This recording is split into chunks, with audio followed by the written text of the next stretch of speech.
Knee pain, back pain, shoulder pain, ఎటువంటి మొండి నొప్పులనైనా తగ్గించే clinic Indo British advanced pain clinic. ప్రస్తుతం అంతా వైసీపీ పార్లమెంట్ అభ్యర్థి బొత్స ఝాన్సీ గారు ఉన్నారు. మేడం చెప్పండి, ఏ విధంగా చూడొచ్చు ఈ రోజు మీరు పార్లమెంట్ అభ్యర్థిగా ప్రకటించారు, ఏ విధంగా చూడొచ్చు ఎన్నికలు?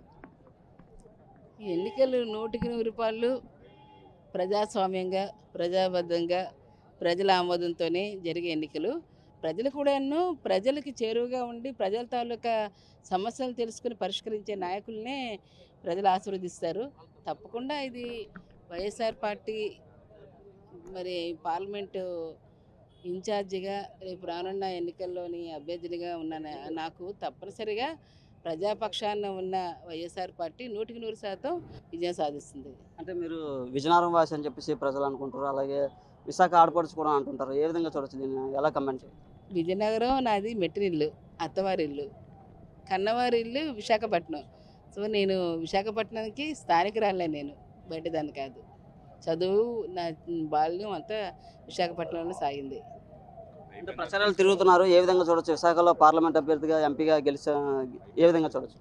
సోదరా, నేను బొబ్బిలి ఎంపీగా ఉండేటప్పుడే విశాఖపట్నం, విజయనగరం, శ్రీకాకుళం 3 జిల్లాలకి ఎంపీని.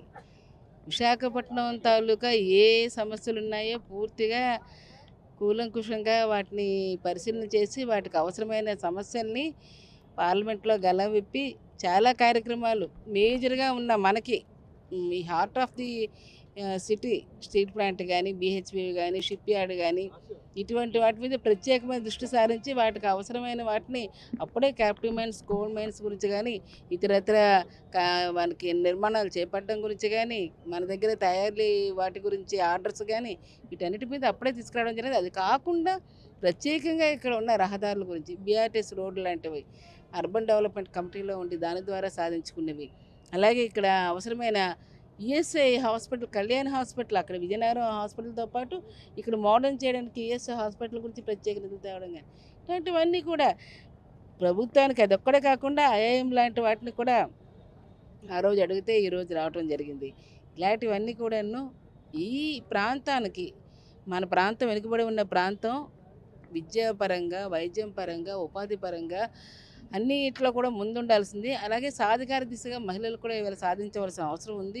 ఇటువంటి యువత భవిష్యత్తుని, మహిళల తాలూకా ఆర్థిక అభివృద్ధిని మరి మన సమాజంలో ఉండాలంటే ఖచ్చితంగా ఇక్కడ వీటన్నిటికి కావాల్సిన మౌలిక వసతులతో పాటు శాశ్వతంగా ఉండే మరి వాటి అవసరాలను కూడా దృష్టిలో పెట్టుకొని ఇక్కడ వాటన్నిటి మీద కూడా పరిశీలన చేసి రానున్న రోజుల్లో మరింత విజన్ విశాఖని ముఖ్యమంత్రి గారి జగన్మోహన్ రెడ్డి గారి ఏదైతే ఉందో ఆశయము, అలాగే పరిపాలనా భాగంగా విశాఖపట్నం ఏ విధంగా అయితే ఈవేళ రాజధానిగా తీర్చిదిద్దాలనుకునే ఆశయము నెరవేరాలంటే అది మన ఉత్తరాంధ్ర ప్రజలకి నిజమైన అది ఒక బంగారు భవిష్యత్తు ఇచ్చేది మన పిల్లల తరాలకి.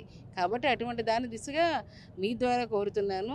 అటువంటి బంగారు భవిష్యత్తు బాట వేసుకోవాలంటే మాట ఇచ్చి నిలబెట్టి ప్రతి కుటుంబానికి ఈరోజు అండగా నిలబడిన జగన్మోహన్ రెడ్డి గారు బలపరిచిన ఎంపీగా, ఆడబడుచుగా, మరి ఖచ్చితంగా స్థానికురాలిగా మీ ద్వారా కూడా వారిని అర్థిస్తున్నాను. మీ ఆశీస్సులు ఇచ్చి గెలిపించమని. ఇంకా విశాఖ అంటేనే పూర్తిగా ఎన్నో సమస్యలు ఉంటాయి. అలాగే పార్లమెంట్లో ప్రతి ఒక్కరు ఎంపీగా గెలుస్తారు, పార్లమెంట్లో అయితే ప్రశ్నించారు స్టీల్ ప్లాంట్ విషయంలో కానీ, రైల్వే జోన్ విషయంలో కానీ. ఒకవేళ మీరు ఎంపీగా గెలిస్తే రైల్వే జోన్కి కానీ, స్టీల్ ప్లాంట్ విషయంలో కానీ ఏమైనా పరిష్కారం చూపగలుగుతారు? సోదర, ఇప్పటికే నేను ఇది ఉత్తరాంధ్ర అంటే ఇది మనది, విశాఖపట్నం, విజయనగరం కాదు, ఇది శ్రీకాకుళం అని కాదు, మన ఉత్తరాంధ్రలోని కీలకమైనది విశాఖపట్నం.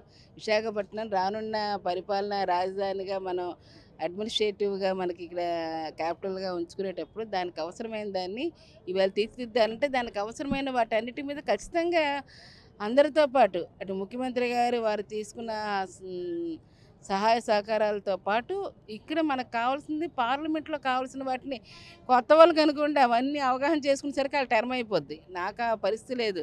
ఎక్కడి నుంచి ఎక్కడ ఆగిందో, ఎక్కడి నుంచి ఎలా పట్టుకోవాలో అవన్నీ ప్రజా సమస్యలు, వాళ్ళ సమస్యలనే వాళ్ళకి పార్లమెంట్ ఇప్పటివరకు నేను సిద్ధంగా ఉన్నాను. చెప్పండి, రాజశేఖర రెడ్డి గారు పాలన చేశారు, ఇప్పుడు ఆయన తమిళనాడు జగన్మోహన్ రెడ్డి గారు పాలనలో పనిచేస్తున్నారు, ఏ విధంగా అనిపిస్తుంది?